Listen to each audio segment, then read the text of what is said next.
Ladies and gentlemen, welcome to the 15th annual Ridgeland High School Veterans Day program. We are paying tribute to those who have served in our nation's armed forces. Ridgeland heartily welcomes the many veterans and their families and other guests who have joined us today for our ceremony. At this time, please rise and remain standing for the presentation of the colors by the Junior ROTC Color Guard and the singing of our national anthem by the Ridgeland Chorus. Please remain standing until asked to sit. Commander, please take charge.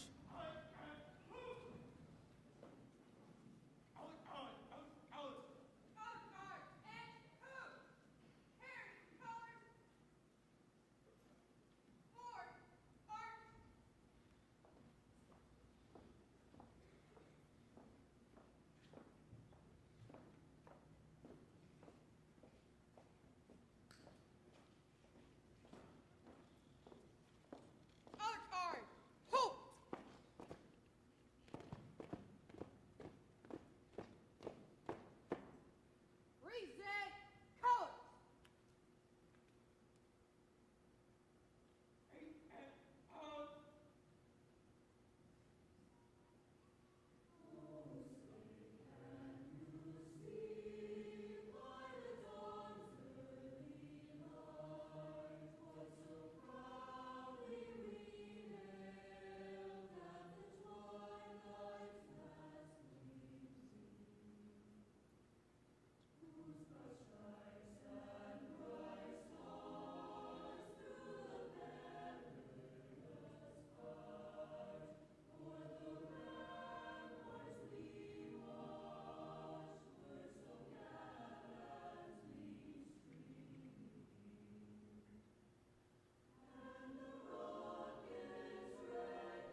the American flag was flown in space when Neil Armstrong planted it on the surface of the moon.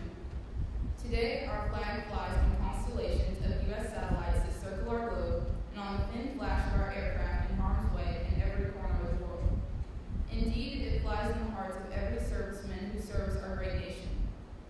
The sun never sets on our U.S. Armed Forces, nor on the flag we so proudly cherish. Since 1776, no generation of Americans has been spared the responsibility of defending freedom.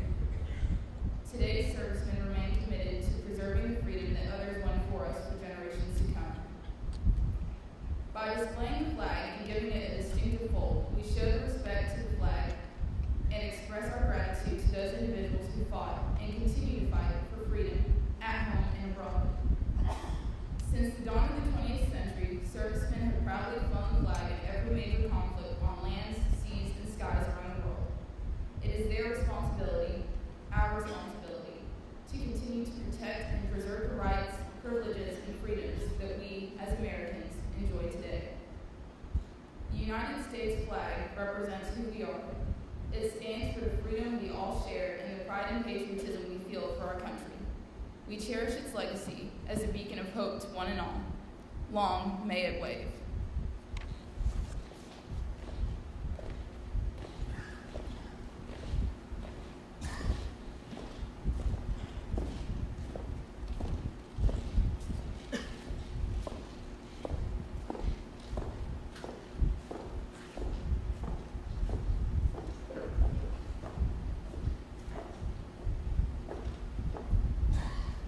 Thank you, Levi Kilgore, Benji Taylor, Shaylee Isabel, and Garrett McDowell. At this time, we would like to introduce our guest speaker, Mr. Jim Wade. Mr. Wade was raised in Chattanooga and graduated Chattanooga City High School in 1959. After completing his college degree as an industrial engineer, Mr. Wade worked for 35 years with Coors Tech, General Electric, and 3M. In 1964, he became a reserve commissioned officer in the U.S. Army. He received an honorable discharge in December of 1969 at the grade of First Lieutenant. Currently, he is the executive director of the National Medal of Honor Museum of Military History and is an avid military history buff. Mr. Wade is a widower and has 2 children and 4 grandchildren. Ladies and gentlemen, please welcome Mr. Jim Wade.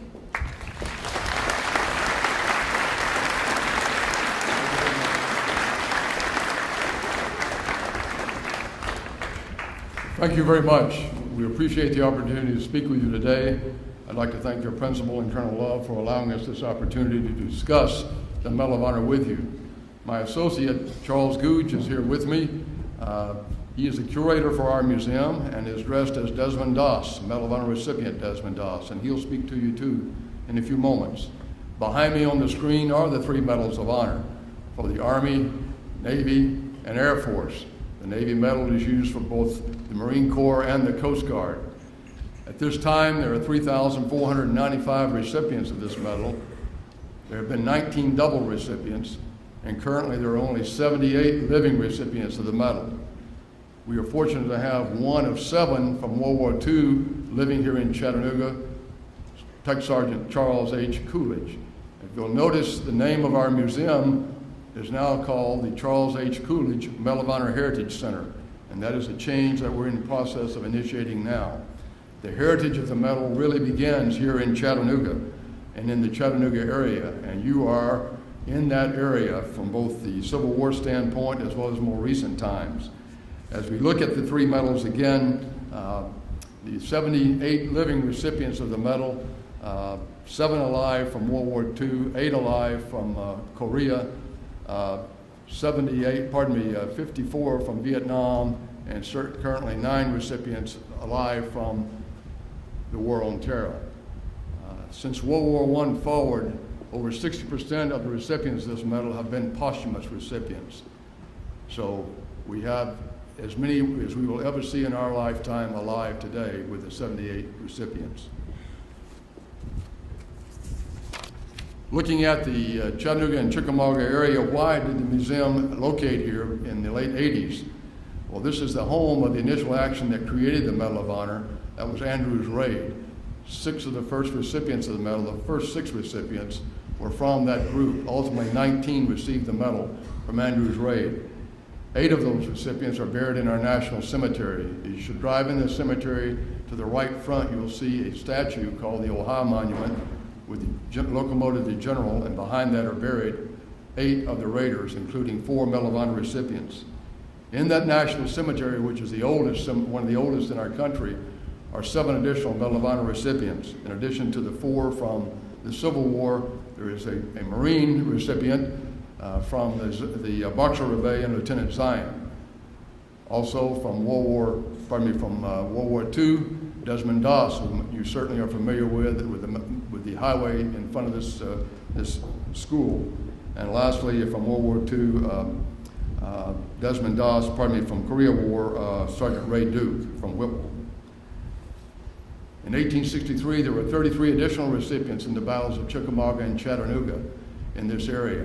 We'll talk more about those in a moment, but that included Chickamauga, Wauhatchie, Lookout Mountain, Missionary Ridge, and Ringo Gap.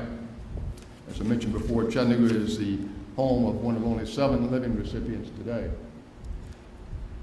That is the Medal of Honor of the Army from the Civil War times. There were 2 medals that initiated, one in 1861, the Navy Medal, followed by 1862 by the Army Medal. The 33 recipients of the Medal of Honor here during the Civil War, 9 at Chickamauga. We have placed a Medal of Honor marker there for all 9 of those recipients. Actually, there are 3 markers there. We're putting up a Medal of Honor heritage trail called Pass of Valor around the area. You notice one recipient for hospital. That was Mary Walker, who is the only woman to ever receive the Medal of Honor. She served here at Chickamauga as well as in the Battle of following Chattanooga, nominated for the medal by General Sherman and General Grant. Battle of Lookout Mountain, 4 recipients. The Battle of Wauhatchie, 1 recipient in the largest night action. Missionary Ridge, November 152 years ago, there were 17 recipients of the medal, including Lieutenant Arthur MacArthur. We'll be putting up markers on November 21st. Saturday, we'd invite you to come to that on Missionary Ridge at Bragg Reservation for 10 of those recipients. That'll be at 1 o'clock, $1,300. Then 1 recipient at Ringo Gap. So you put the 19 recipients from the Andrews Raiders together with the 33 from Chickamauga and Chattanooga, we have 52 recipients from the Medal of Honor here in the Chattanooga-Chickamauga area. The mission of our museum is twofold. One is to honor these men who received the Medal of Honor. Again, some 94 men and 1 woman, making a total of 3,495 recipients.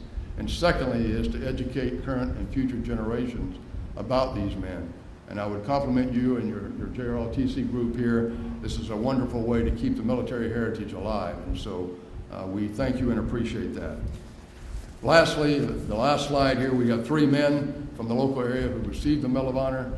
Our museum and Heritage Center in Coolidge Park is named after Tech Sergeant Charles Coolidge, who you see there on your left, received the Medal of Honor for action in France in 1944.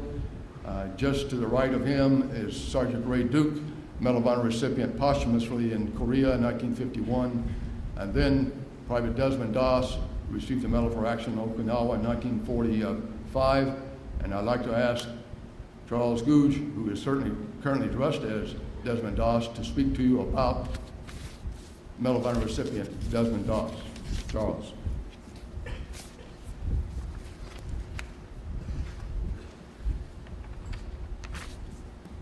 Good morning. My name is Private First Class Desmond T. Doss, B Company, 1st Battalion, 307th Infantry Regiment, 77th Infantry Division, U.S. Army in World War II. I was the first conscientious objector ever to receive the Medal of Honor. I was a conscientious objector because I refused to touch a weapon due to my personal and religious beliefs. I was proud to serve my country, but instead of taking life, I wanted to save life. The Army had other plans for me. I was inducted into the Army on April 1st, 1942, and immediately I was mocked by men and officers alike. Soldiers threw boots at me, called me names. They told me I couldn't go get a pass to go home to see my family because I refused to touch a weapon. They tried to kick me out of the Army on what they called a Section 8 discharge for instability. I told them I'd be pretty poor in my beliefs if I were to touch a weapon on those grounds. I never did touch a weapon despite the odds against me. When we went into combat on the islands of Guam and Leyte, 1944, everything changed. They no longer saw me as Doss, the man who would not touch a weapon. They saw me as Doss, the man who would go where no other medic, no other infantryman would go to save a wounded comrade against the Japanese. On May 5th, 1945, the 77th Infantry Division landed on the island of Okinawa. We were based at the base of what was called an escarpment, the Maida Escarpment, a 400-foot-high cliff. The Japanese dominated the heights of this cliff and commanded the entire island of Okinawa. We take Hacksaw Ridge, we take the island of Okinawa. Well, on May 5th, that's when we assaulted this cliff face. Everything went wrong that day. Little did we know the Japanese General Ushijima had issued a counterattack order and drove all our men down the edge of that cliff. But 75 wounded men, including myself, who was not hit, were left up at the top. I was the only one not wounded. Knee mortars, Type 99 machine guns, hand grenades, rifle fire. Everything rained down us as I ran to retrieve the wounded. I'd run 125 yards to my furthest man into the Japanese fire, near where those positions were, to drag them to the edge of the cliff. But with these wounded men, they had no way to get down to the bottom. So I improvised a special rope sling I had learned in West Virginia. 75 men, one by one. I used this rope sling at the edge to lower each man down and then run and retrieve the next. For 12 hours, I did this under fire. For my actions on Hacksaw Ridge, Okinawa, I was awarded the Medal of Honor by President Harry Truman on October 12, 1945. 15 of us got the medal that day. When President Truman called my name, he did something he didn't do for any of the other recipients. He stepped across the presentation line. He extended his hand and held it the entire time the citation was being read about the 75 I had saved. And he said to me personally, "Desmond, I'm very proud of you. You really deserve this. It's a greater honor for you to receive this medal than for me to be president." And with that, he placed the Army Medal of Honor around my neck.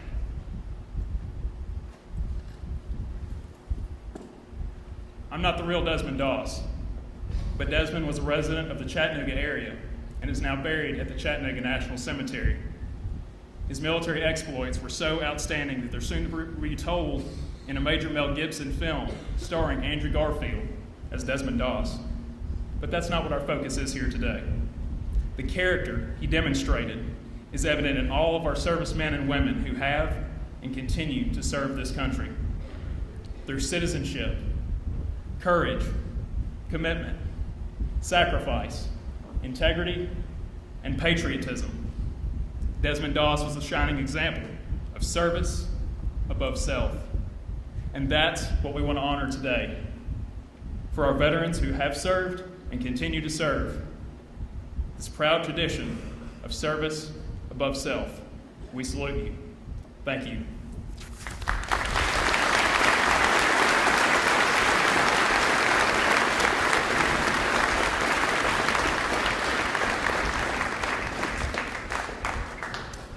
Thank you, Mr. Wade and Mr. Desmond Doss. On this day, we recognize that our nation has been made and kept free because of the sacrifices of our veterans.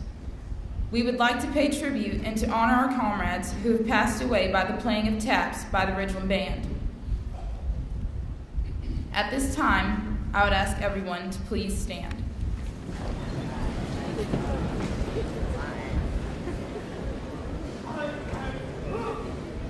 If you are a veteran, whether in uniform or not, you may offer up a salute in honor of our fallen comrades.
Thank you. You may now be seated.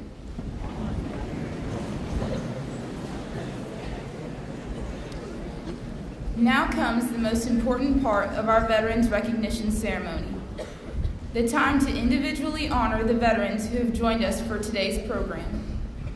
Dr. Stinson will call the name of veterans who are in attendance, and we may ask that they come to the center of the gym floor to accept a small token from our principal, Mr. Glenn Brown.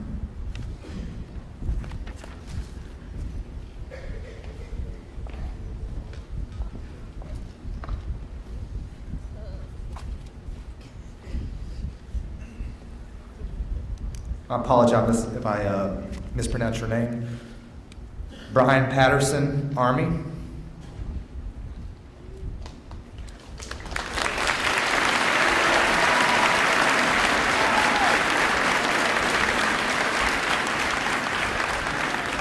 Scott Thayer, Army.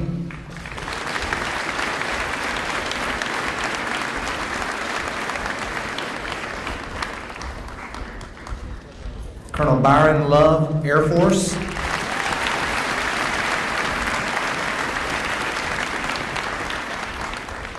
Corey Lee, Army.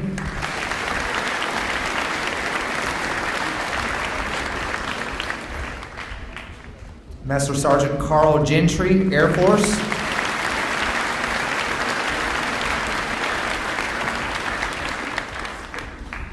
Rob Stinson, Army.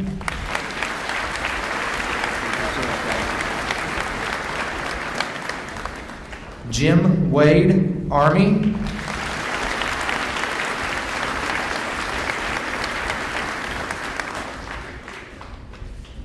Charles Adams, Army, grandfather of Ariel Folks.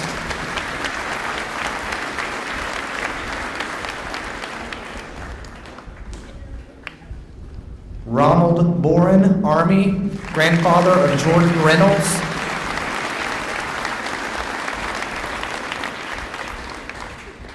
Jerry Bright, Navy.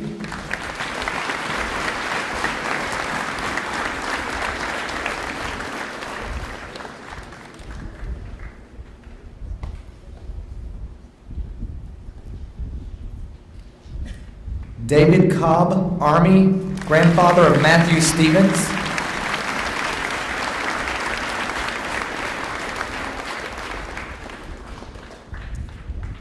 Alan Crawford, Army Air Corps, World War II.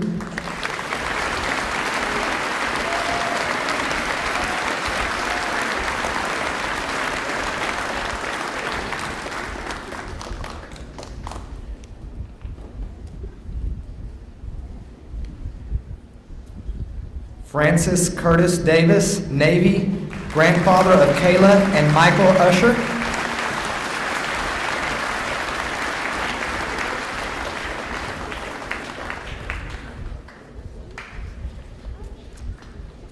Joe Davis, Navy, husband of Karen Davis.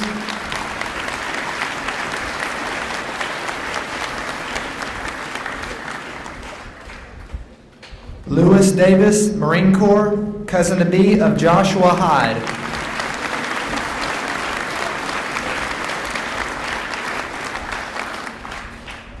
Anna Dean, Army National Guard, Mama of Candace Dean.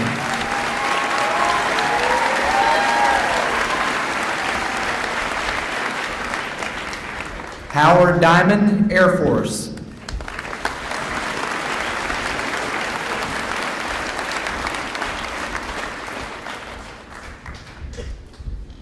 Don Erlin, Navy, grandfather of Kayla and Stephen Bird.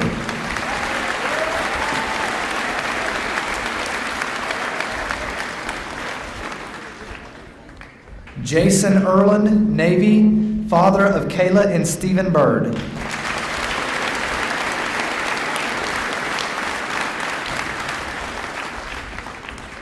Rebe Evans, Army, retired history teacher from Ridgeland High School.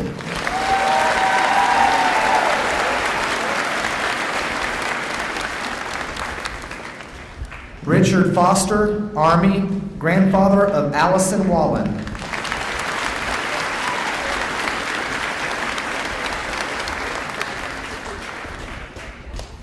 John Hancock, Navy, father of Megan Hancock.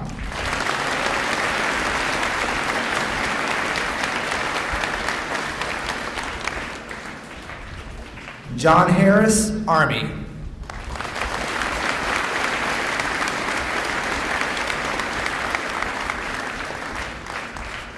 Larry Hester, Marine Corps, grandfather of Carl Gentry.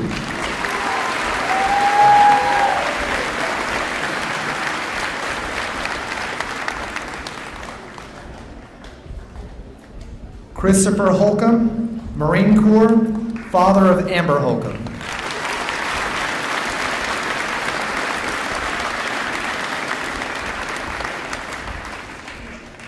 James Hurton, Army National Guard, Papa of Madison Morris.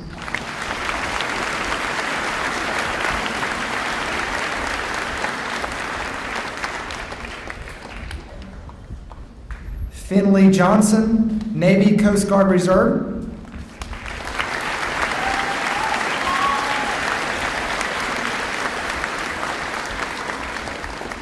Jimmy Kilgore, Air Force, father of Levi and Isaac Kilgore.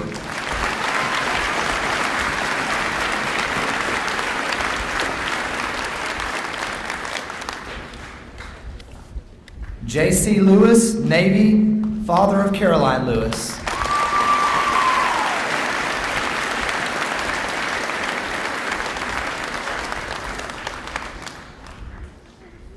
Mike Long, Army, grandfather of Michael and Parker Ingram.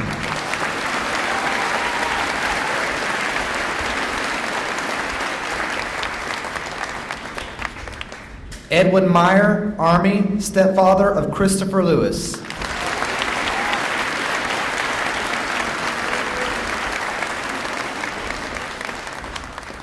Jerry Phillips, Air Force, uncle of Matthew Stevens.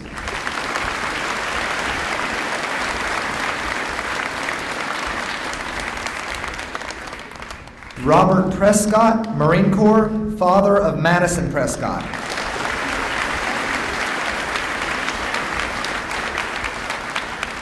Fritz Schulze, Army and Navy.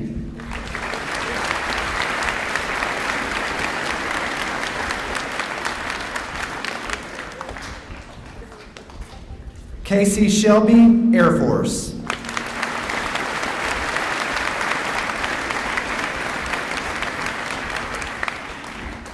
David Shepard, Army, Papa of Savannah Shepard.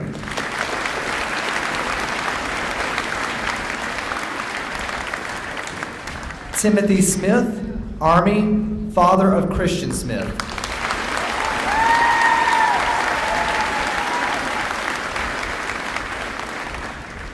Kenny Snyder, Army, grandfather of Kaylee Snyder.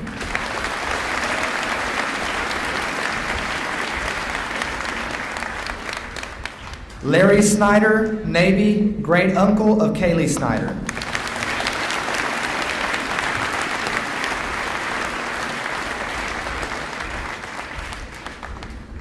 Jack Staples, Army.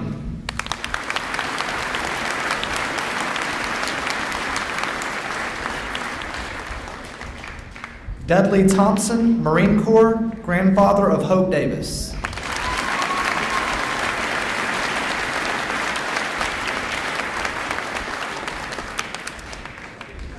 Anthony Upshaw, Army, uncle of Amaya Harrington.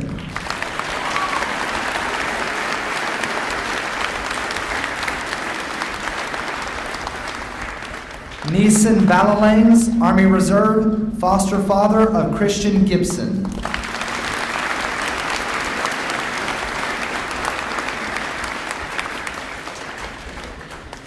Ray Vieira, Air Force.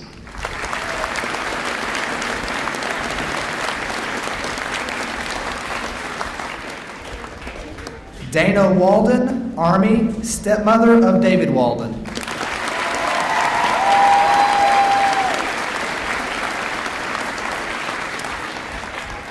Matthew Whites, Army, son of Sharon Emmerling.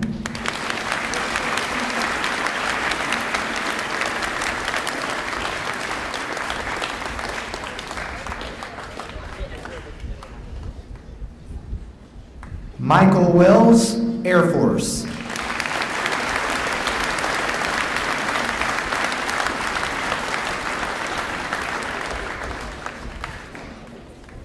Sam Parrish, Navy, father of Richard Brown.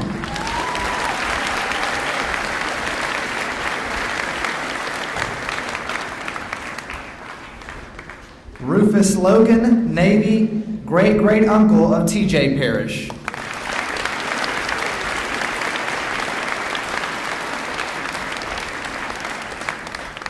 Don Logan, Army, great-uncle of T.J. Parrish.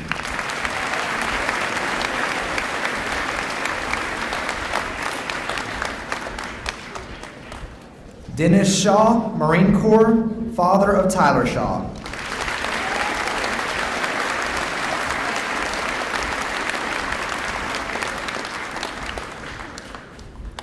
Mike Strachey, Navy.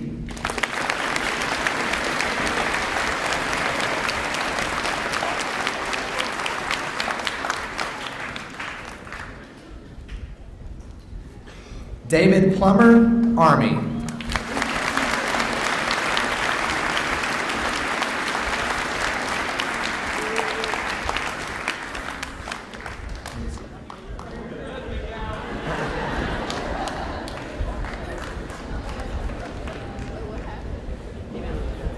Scott Pitts, Marine Corps, father of Miriam and Becca Pitts.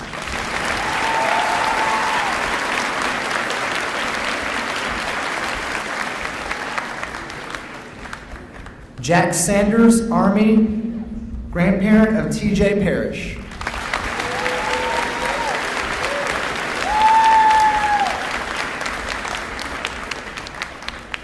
Cecil Wooten, Air Force.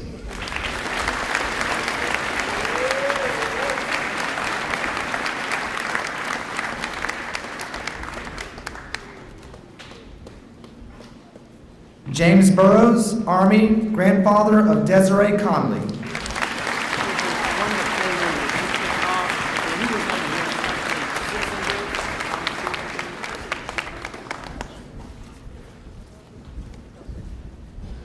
John Snell, Marine Corps, grandfather of Bradley Strauss, Hunter Morton, Hunter Smith, and Ashlyn Millsaps.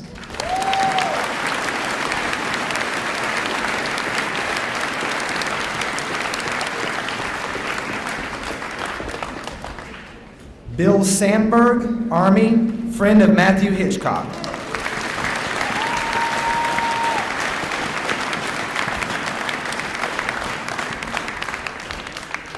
Jackie Womack, Air Force, grandparent of Tyler Shaw.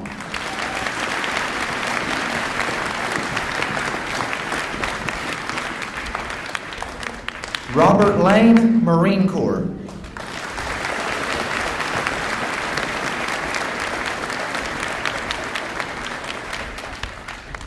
Frank Donato, Air Force, granduncle of Stephen Whitman.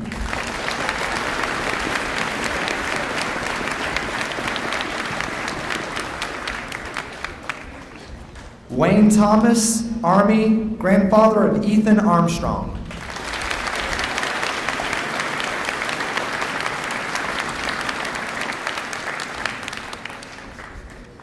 Doyle Mashburn, Army.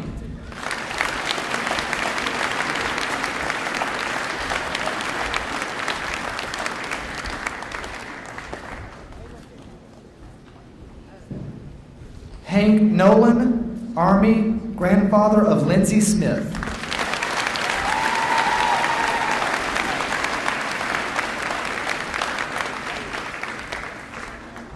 James Watson, Marine Corps, father of Alexis Watson.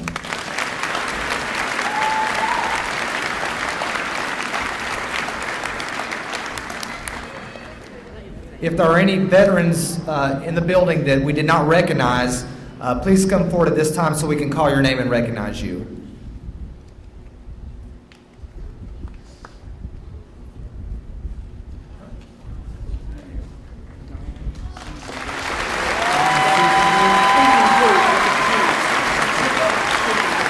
Don Seasongood.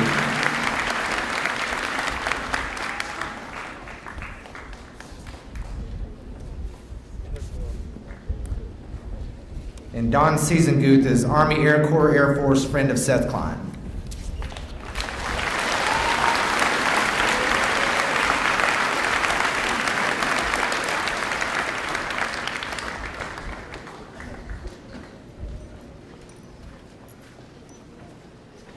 Thank you, Dr. Stinson. Will the veterans please stand? Everyone, please join me in giving our veterans a huge round of applause.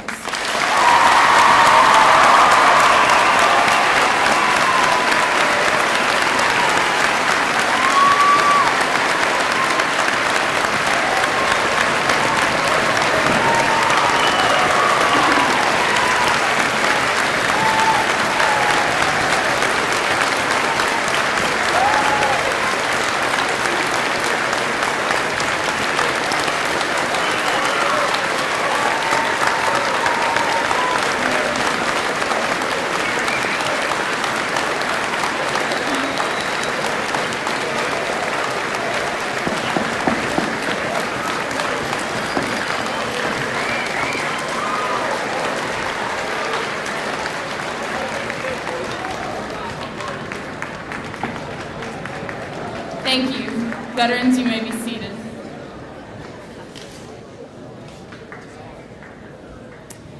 Ladies and gentlemen, our Ridgeland Chorus will perform for us now.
to the Ridgeland High School Chorus.